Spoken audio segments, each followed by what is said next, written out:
Welcome back student in chemistry classes of LBC learning app.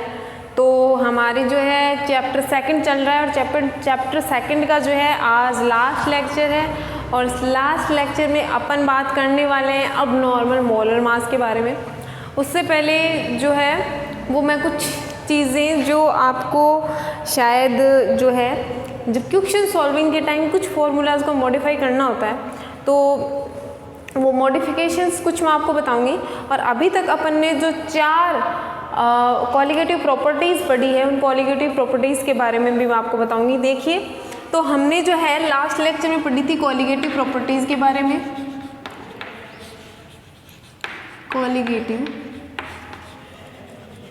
Properties, तो colligative properties कौन सी property होती है? वो प्रॉपर्टीज़ जो सिर्फ और सिर्फ नंबर ऑफ सॉल्यूट मॉलिक्यूल्स पे डिपेंड करती है, दैट इज़ कॉलिगेटिव प्रॉपर्टीज़। और कॉलिगेटिव प्रॉपर्टीज़ अपने पढ़ी थी 4। कौन कौन सी थी? फर्स्ट था relative lowering in vapour pressure, second था एलिवेशन इन बॉइलिंग पॉइंट,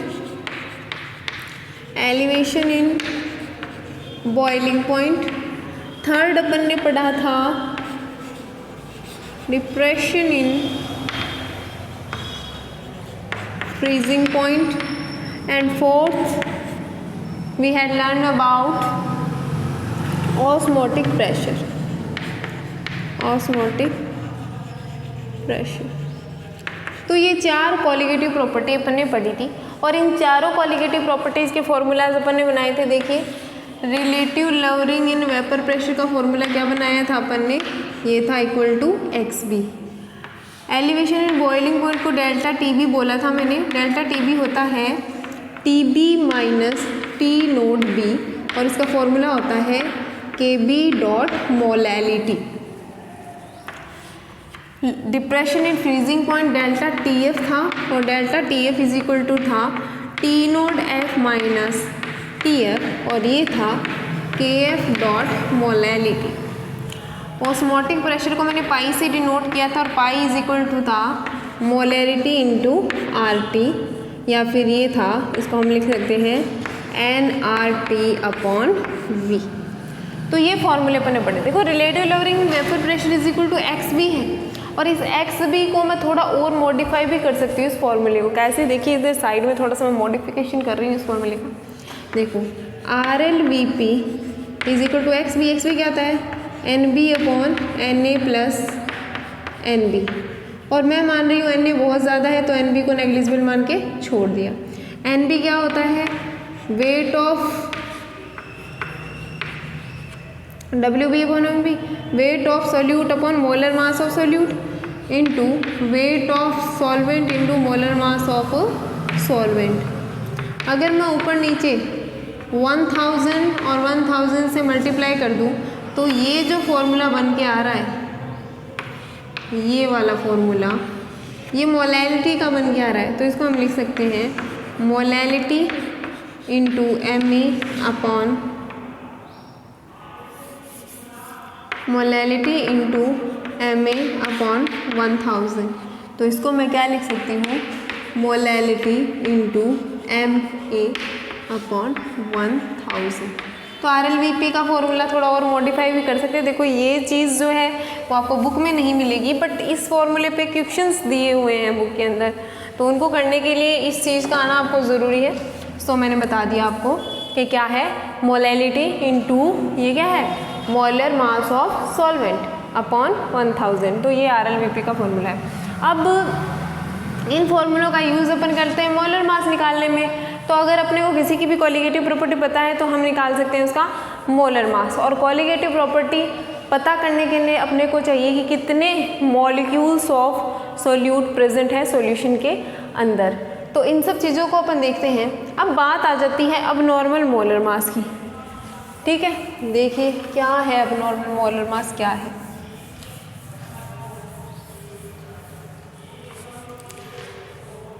देखिए, मान लीजिए कि मैंने यहाँ एक सॉल्वेंट लिया है, पानी H2 मैंने सॉल्वेंट लिया है और इसमें मैं कोई सॉल्यूट मिक्स कर रही हूँ, कोई भी AB सॉल्यूट। ये पूरा एक मॉलिक्यूल है, ठीक है, पूरा एक मॉलिक्यूल है AB, ये मैं इसके अंदर मिक्स कर रही हूँ। और मैं कितने मॉलिक्यूल्स, 100 मॉलिक्यूल्स मैं इस सॉल्वेंट के अंदर 100 मॉलिक्यूल्स ऑफ AB डाल रही हूँ, ठीक है।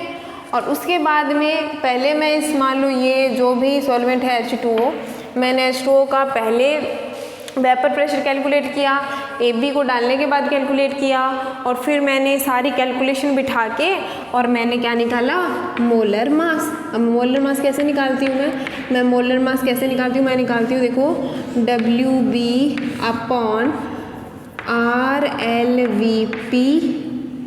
इंटू WA/MA,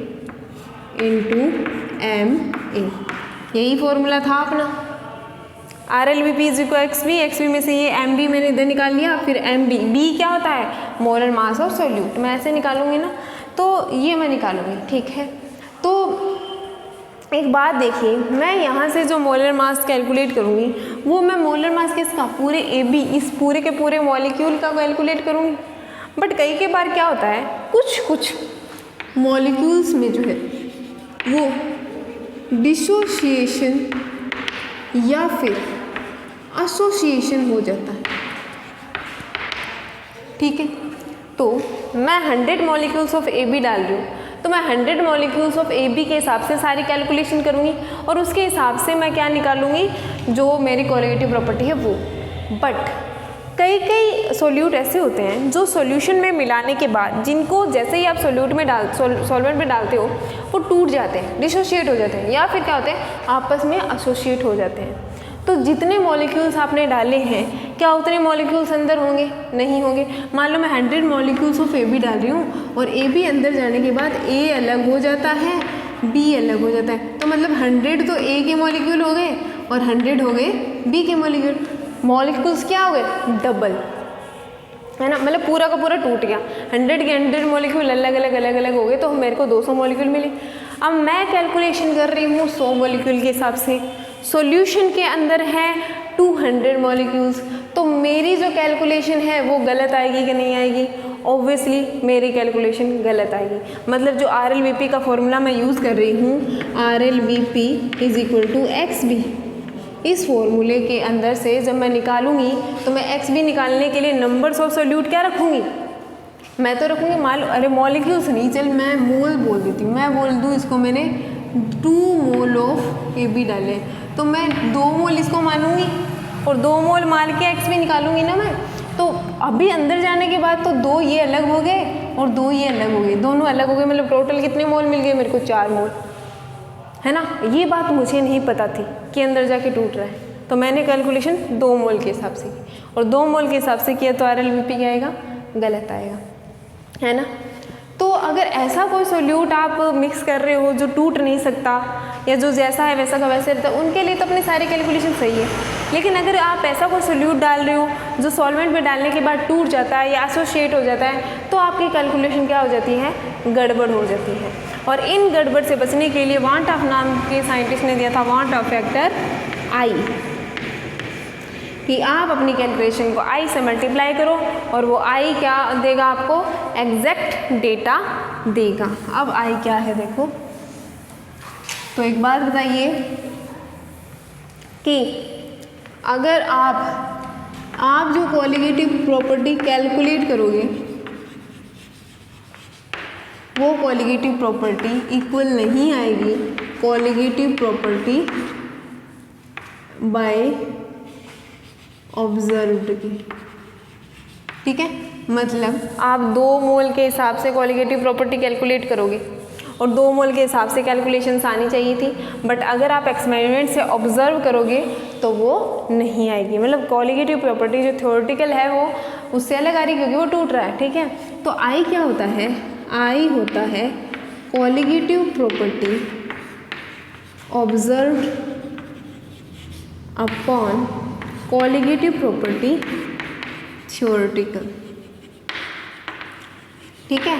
मतलब कोलिगेटिव प्रॉपर्टी जो एक्सपेरिमेंट से ऑब्जर्व होती है और जो अपन थ्योरेटिकल निकालते हैं उनका जो रेशियो आता है उसी को क्या बोलते हैं, I, ठीक है। तो मतलब कोलिगेटिव प्रॉपर्टी ऑब्जर्व्ड मतलब जो एक्चुअल में आएगी कोलिगेटिव प्रॉपर्टी, वो जो आप कोलिगेटिव प्रॉपर्टी थ्योरेटिकल निकाल रहे हो उसको मल्टीप्लाई कर दो आई से, तो ये करेक्ट हो जाएगा ही, आपकी सारी प्रॉपर्टीज़ करेक्ट हो जाएगी। जैसे कि हम निकाल रहे थे आर एल वी पी ना, तो आर एल वी पी क्या था, R L V P is equal to था एक्स बी, बट ये करेक्ट नहीं था, तो आर एल वी पी अपन अब कैसे निकालेंगे, R L V I into X B. मान लो डेल्टा टी एफ निकाला, टी बी निकाला है, तो के बी डॉट एम था, के बी इंटू एम, इसको भी आई से मल्टीप्लाई करो, ये सही हो जाएगा। Delta T F is equal to K F molality into I, ये भी सही हो जाएगा। Pi is equal to M R T था, इसको भी मैंने आई से मल्टीप्लाई किया, अभी ये सही हो जाएगा। तो जितनी भी कोलिगेटिव प्रॉपर्टीज़ है उनको वांट ऑफ फैक्टर आई से मल्टीप्लाई करने के बाद वो बिल्कुल सही हो जाता है। अब ये आई जो है वो अलग अलग सोल्यूट के लिए अलग अलग होता है, ठीक है। तो अपन आई निकालना सीखेंगे, और एक बार अगर अपने को आई निकालना आ गया, उसके बाद में क्या होगा, सब चीज़ें सारी कैलकुलेशन अपन सही कर सकते हैं। तो अभी आई देखते हैं कैसे निकालेंगे। आई का फॉर्मूला वैसे तो क्या होता है, आई होता है colligative property observed upon colligative property theoretical. और ध्यान से याद अगर आपको, मोलर मास ऑफ सोल्यूट हमेशा कोलिगेटिव प्रॉपर्टी के क्या आता है, इनवर्सली प्रोपोर्शनल होता है। आर एल वी पी भी नीचे आता है, डेल्टा टी वी भी नीचे आता है, तो इसको मैं ऐसे भी लिख सकती हूँ, ये ऑब्वियसली ये भी होता है molar mass of solute theoretical upon molar mass of solute observed, इसका उल्टा, ठीक है। ये बी आई का फॉर्मूला है। अब भी देखो क्लियर होगा थोड़ा और आपको जब अपन अब इसको निकाल के देखेंगे, ठीक है। अब अपन निकालते हैं डिसोसिएशन और एसोसिएशन दोनों के लिए ही आई अलग अलग आएगा। तो देखिए पहले तो मैं आपको बता दूं, पहला आपने ऐसा कोई सोल्यूट लिया है जो ना ही तो क्या हो रहा है, not associate and not dissociate, जो ना एसोसिएट हो रहा है ना डिसोसिएट हो रहा है, उसके लिए आई हमेशा ही कितना होता है, 1। ऐसे सोल्यूट के लिए आई की वैल्यू ऑलवेज 1 होती है। 1 का मतलब जो कोलिगेटिव प्रॉपर्टी थ्योरेटिकल होगी वही ऑब्जर्व्ड के इक्वल होगी। मतलब आप कैलकुलेशन करके जो निकालोगे और आप एक्सपेरिमेंट से जो ऑब्जर्व करके देखोगे दोनों सेम आएगा, कोई दिक्कत नहीं है। अगर वो टूट या ना तो टूट रहा है ना वो जुड़ रहा है। दूसरी बात करते हैं डिसोसिएशन की।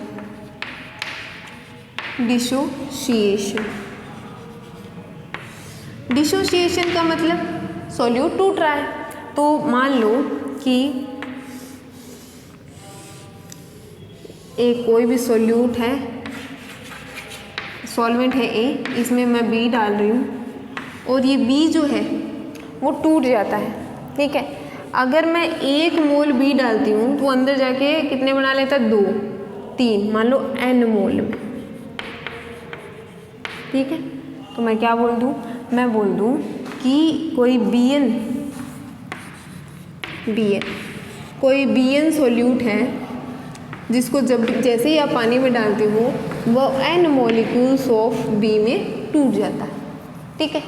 तो मेरे को बताओ, अगर इसका 1 मोल लिया मैंने तो शुरू में इनिशियली जब तक ये डिज़ोल्व नहीं हुआ है तब तक ये कुछ भी नहीं था, सारे के सारे एक थे। मान लिया इसमें से α% टूट गया, मान लो ये डाल रहे हैं ना जितना, मान लो मैं 100% डाल रही हूँ इसको पूरा का पूरा, उसमें से सिर्फ सारा नहीं टूटा, सिर्फ 70% टूटा, तो अल्फ़ा कितना हो गया, अल्फ़ा 70%। तो मैं पूरा नहीं मान रही, मैं मान रही हूँ अभी क्या कुछ परसेंट टूट रहा है। मान लिया α% डिसोशिएट हो गया, तो इसमें से कितना कम हो जाएगा, 1 माइनस अल्फ़ा, 1 मोल में से α% कम हो गया, तो ये कितना बनेगा, ये बनेगा n अल्फ़ा, है कि नहीं। देखो एग्जाम्पल लेते हैं, मान लो NaCl लिया अपन ने, तो NaCl अगर टूटता है तो ये क्या देता है, Na और Cl, मतलब इसका 1 मोल टूटता है तो इसके कितने मोल बनते हैं, 1 और 1 2 मोल, ठीक है। और मैं मान लूँ कि इसके अल्फ़ा मोल हैं तो ये कितने बनेंगे, 2 अल्फ़ा, है ना। वैसे ही कि मान लो इसका 1 मोल होता तो ये n बनता, 1 मोल टूटता तो n बनता। मैं मान रही हूँ कि इसमें से अल्फ़ा, इसके सिर्फ अल्फ़ा मोल टूटे हैं, पूरा का पूरा 1%, ये जो 100% है वो टूटा नहीं है, थोड़ा सा उसका कुछ पोर्शन टूटा है। तो पोर्शन टूटा है तो उस पोर्शन के उतने बन जाएंगे, है ना। तो अभी देखो कॉलिगेटिव प्रॉपर्टी के फॉर्मूला से, कॉलिगेटिव प्रॉपर्टी का फॉर्मूला क्या रखा था मैंने, कॉलिगेटिव प्रॉपर्टी आई का फॉर्मूला क्या था, आई इज इक्वल टू था क्या, colligative property observe upon colligative property theoretical. इस फॉर्मूले को और आगे बढ़ाया जा सकता है, ये होता है number of moles of solute after dissociation upon number of moles of solute before dissociation, after dissociation upon before dissociation.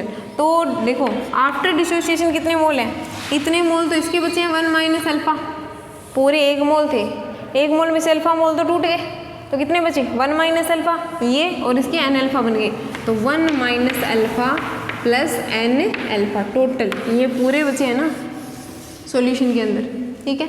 और इससे पहले कितने थे, इससे पहले सिर्फ 1 मोल था, तो ये आ गया आपका आई। तो आई का फॉर्मूला आ गया ना, तो आई का फॉर्मूला क्या है अपने पास, 1 minus alpha plus n alpha. So in dissociation,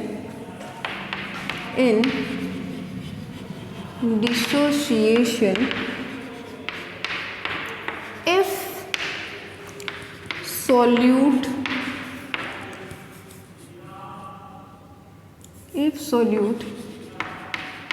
dissociated by alpha %, then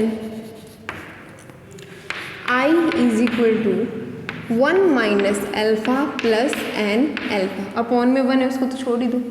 अब देखो इन दोनों में से क्या कॉमन आ रहा है, अल्फ़ा, तो इसको ऐसे लिख दो 1 प्लस n माइनस 1 अल्फ़ा। मैंने इन दोनों में से क्या अल्फ़ा कॉमन ले लिया, तो इसका कुछ नहीं मतलब 1 है माइनस 1 और ये प्लस का n, तो ये आई का फॉर्मूला आ गया 1 प्लस n माइनस 1 अल्फ़ा। तो यहाँ n क्या है, n है नंबर ऑफ आयंस, या कितना मतलब एक मॉलिक्यूल कितना देता है, number of ions in 1 molecule. Alpha है, अल्फ़ा को बोलते हैं degree of dissociation, degree of dissociation. Alpha क्या है, डिग्री ऑफ डिसोसिएशन की कितना परसेंट टूटा है, ठीक है। 1 प्लस n माइनस 1, देखो ये डेरिवेशन आपके सिलेबस में नहीं है, ठीक है, बस ये फॉर्मूला आपके काम आता है, डेरिवेशन कुछ नहीं, बस ये फॉर्मूला याद रखो आप। तो वो तो मैंने आपको समझाने के लिए डेरिवेशन कराया है, बाकी एनसीईआरटी में कोई डेरिवेशन है नहीं।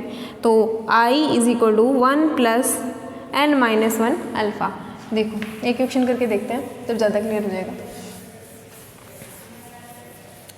तो मैंने माना कि ये कोई सॉल्यूशन है और इसके अंदर मैं डाल रही हूँ MgOH की होल ट्वाइस, और इसके अंदर डालने के बाद ये 40% क्या हो जाता है, डिसोशिएट हो जाता है। तो अपने को I फाइंड आउट करना है, तो I इज इक्वल टू क्या होता है 1 प्लस n माइनस 1 अल्फ़ा, ये होता है। तो यहाँ देखो अल्फ़ा कितना है 40%, यानी 40/100 यानी 0.4, डिग्री ऑफ डिसोसिएशन 0.4 है। n देखो ये एक अकेला टूटता तो आपको क्या मिलता, एक तो मिलता आपको Mg+2 और उसके साथ में आपको मिलते 2 OH माइनस, मतलब ये एक अकेला टूटता है तो आपको 3 मॉलिक्यूल मिलते हैं, है ना। तो n कितना हो गया 3, तो I is equal to 1 plus 3 minus 1 into 0.4 यानी 1 प्लस 2 इंटू 0.4 यानी 1.8। I कितना आया 1.8, किसी का भी निकाल सकते हो, ठीक है। अगर मान लो मैं AlCl3 ले लेती यहाँ तो n की वैल्यू कितनी हो जाती, n की वैल्यू 3 और 4 हो जाती, ऐसे, ठीक है। अगर मान लो कोई भी सोल्यूट है वो 100% टूट रहा है, 100% पूरा का पूरा टूट गया, तो अल्फ़ा कितना हो जाता, 100/100 1। अगर अल्फ़ा 100% होता तो ये 1 हो जाता, और यहाँ हम क्या रखते, 1 रखते, और जैसे ही अपन 1 रखते n -1 माइनस माइनस कट जाता, और हम क्या देखते, I = n आ जाता। तो देखो बात सीधी सी है, जब भी कोई सोल्यूट किसी सॉल्वेंट में डालने के बाद टूट जाए तो आपको वो कोलिगेटिव प्रॉपर्टी नहीं मिलेगी जो एक्चुअल होती है। तो एक्चुअल निकालने के लिए आपको क्या करना पड़ेगा, एक्चुअल निकालने के लिए आपको I से मल्टीप्लाई करना पड़ेगा, और I क्या होता है, वो क्या होगा, I = आएगा, अगर मान लो α% डिसोसिएशन हो रहा है तो I बराबर आएगा 1 + n-1 अल्फ़ा, और अगर मान लो 100% डिसोसिएशन हो रहा है तो I = आएगा n, और अगर मान लो डिसोसिएशन एब्सेंट है, डिसोसिएशन हो ही नहीं रहा, तो I बराबर 1 आएगा। ओके, दूसरी बात कर लेते हैं एसोसिएशन की। इन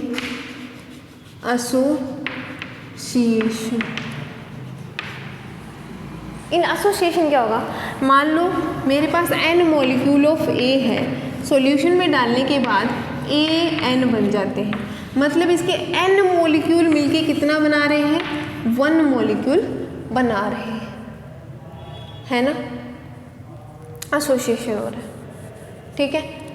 तो यहाँ क्या करेंगे अपन, देखो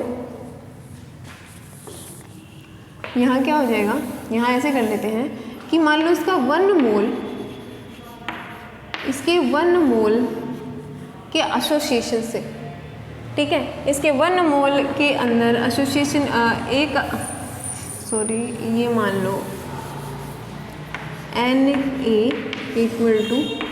ये बन रहा है, तो फॉर्मूला आपको सेम रखना है। मान लो ये α% एसोसिएट हो रहा है, तो फॉर्मूला यही रखना है आपको, I = 1 + n-1 alpha, but here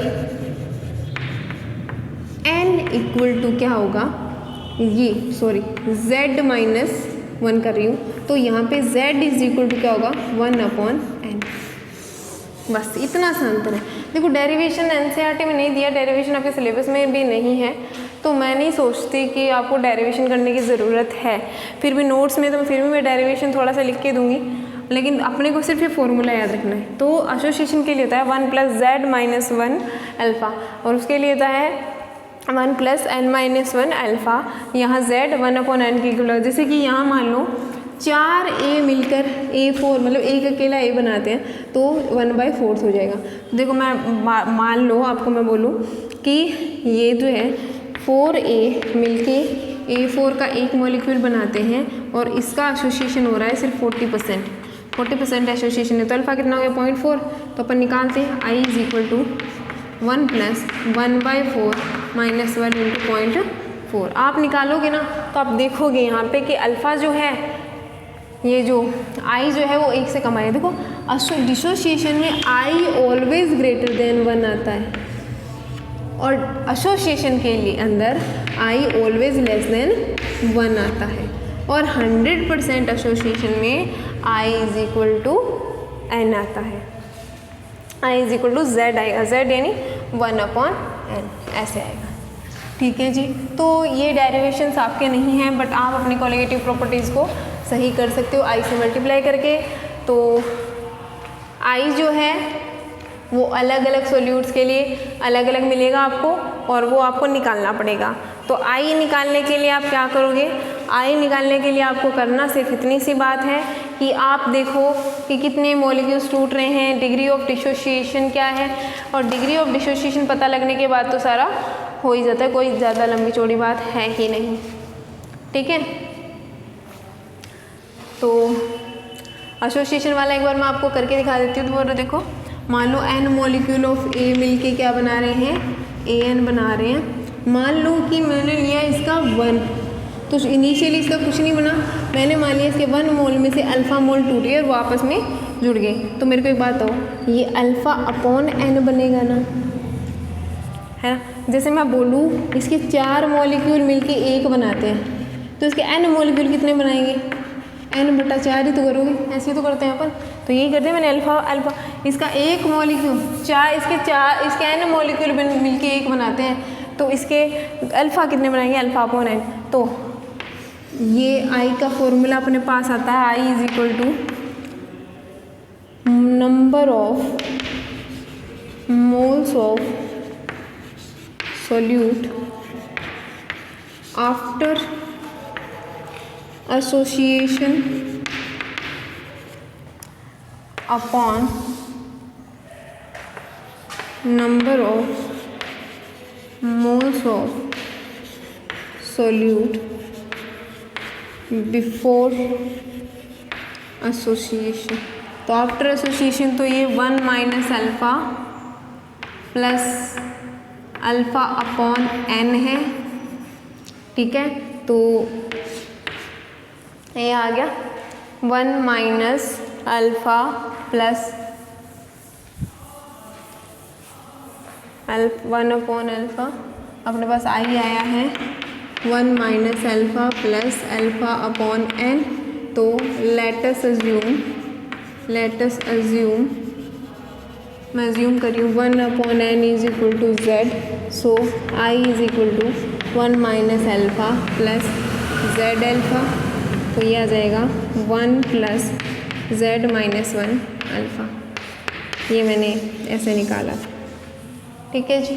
तो इतनी सी बात थी, ये आपकी कॉलिगेटिव प्रॉपर्टीज़ थी। जितनी कॉलिगेटिव प्रॉपर्टीज़ हैं आप उनको I से मल्टीप्लाई कर दें, वो सब सही हो जाएगी। ओके, सो क्वेश्चन आंसर्स की बात रहती है, तो क्वेश्चन आंसर की बात किसी अलग लेक्चर में करेंगे अपन, और सारे क्वेश्चंस आपको कराने का ट्राई करेंगे। अब इसके बाद में ये चैप्टर तो यहीं ख़त्म होता है मेरे हिसाब से, इसमें कुछ भी नहीं बचा है। अपन ने एक एक पॉइंट क्लियर किया है। लास्ट ये मोलर जो पिछली साल तो ये हट गया था, ये अब नॉर्मल मोलर मास। तो अभी क्या आप कॉलिगेटिव प्रॉपर्टी आपकी सही नहीं आ रही, तो उससे जब आप मोलर मास कैलकुलेट करो तो मोलर मास भी क्या आएगा, अब नॉर्मल। तो मेरे को एक बात बताओ, अगर डिसोसिएशन होता है तो आप जो मोलर मास ऑब्जर्व करोगे वो ज़्यादा आएगा या कम आएगा? डिसोसिएशन के अंदर मोलर मास हमेशा कम मिलेगा आपको, जो मिलना चाहिए, क्योंकि वो तो टूट गए ना। नंबर ऑफ मोल्स बढ़ रहे हैं, कॉलिगेटिव प्रॉपर्टी बढ़ रही है, बढ़ेगी तो मोलर मास उल्टा होगा, है ना। और एसोसिएशन में आपको मोलर मास बढ़ के मिलेगा, ज़्यादा मिलेगा। आप तो 4 डाल रहे हो और वो जुड़ के 2 ही रह गए, पर वो दोनों में भार तो बढ़ गया ना 2-2 का।